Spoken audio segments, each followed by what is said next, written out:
Vendi do të përfshihet nga vala e të nxehtit, e cila vjen nga Spanja. Sipas sinoptikëve, pason një periudhë gjatë e thatësirës për shkak të motit me diell dhe shumë të nxehtë, duke sjellë rrezikun e zjarreve në pyje.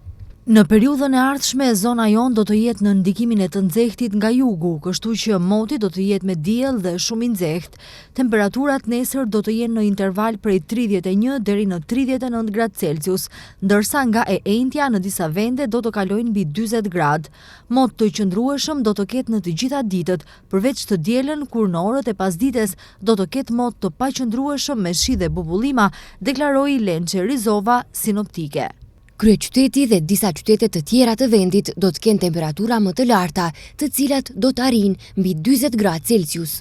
Temperatura më të larta do të ketë në rajonin e Vardarit, pritet gjithashtu edhe në Shkup, Veles dhe Mirkapi.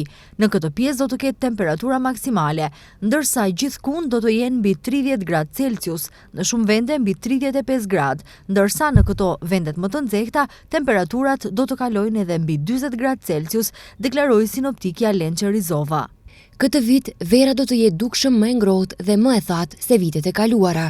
Sipas sinoptikëve, ekziston probabilitet shumë i lartë i tejkalimit të temperaturave të vlerave mesatare afatgjate. Tejkalimi i temperaturave mund të arrijë deri në +3 gradë Celsius në të gjithë territorin e vendit, ndërsa devijimi më i madh i temperaturës së ajrit për stinën e verës pritet të jetë në muajin korrik.